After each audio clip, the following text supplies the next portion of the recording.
looking in a wash. I found a big horn. I found vertebrae. I found a big horn front leg. Found all kinds of shit. Snake skeleton. I'd never found one of those before. I was over by the obsidian. But then just one day I decided I was going to drive. I wasn't going to hike for them. Off I went, put it in four-wheel low. I never had it in four-wheel low. I was just putting along, and it was one of those whoop-de-doos, dip, and around. And I was going around, and there was a bush, and then I realized there was a rock in the bush. A big boulder in the bush. So I was stopping. Right when I was stopping, the toolbox caught it. So it was just kind of like a pop all at once. So I went off left, and I shifted in reverse, and I let out the clutch, and nothing happened. And there was the transfer case in the arm was laying on the floorboard. I'm like, uh-oh. That's not good. So I look out, and there's half of the mount and the transfer case lying in the sand. And I'm like, oh, that sucks. All the drive shafts were still intact, and it popped, because I was lucky that wasn't a big hole. It was an upswing, it was a mound this way. Right. So it didn't go very far. It wasn't like it fell out into a hole, and then I'd still be up there, So I freaked, and I went, this is not good. What am I going to do? And so I'm going to put on my coveralls I bought at Hustler for used for $10, and put those on, and got my floor jack out, and I jacked that thing up, and it was hooking on the mount, so I took the shovel, and I pushed it forward, jacked it up, pulled the thing back, and dropped it right into place. I was like, wow. And as I looked at it, I realized the mount had fractured.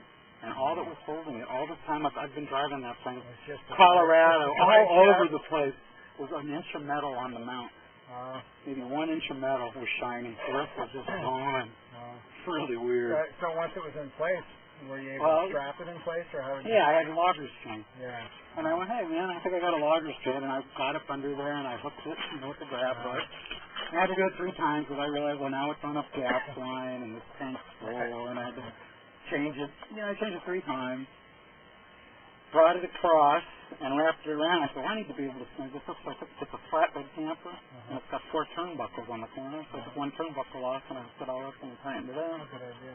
And I drove up further, and I tested it by trying to turn around and by stacking into a boulder. Boom! Then hitting the boulder going forward. Watching the case. Yeah, to see if it was moving. And I drove it really hard down to the Petrobus. Usually when I do a repair like that, then I'll drive it that way for a year. That's what I'm afraid I'm going to end up doing.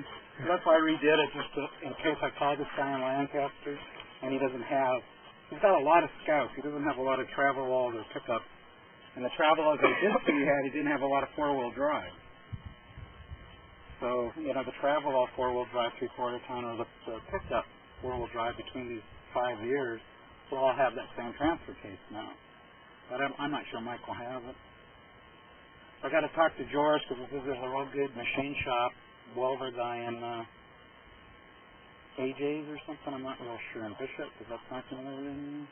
There's a guy in Big Pond. Oh, well, that's what I'm going through. Wouldn't have to get welded, Jack. Well, what I want him to do, I want someone to do if Mike doesn't have. If Mike has the bracket, the mount, I'll just drive down to Lancaster and put it on. No big deal. Those other shit I want to get from him too. I was just there 2 weeks ago. But I just want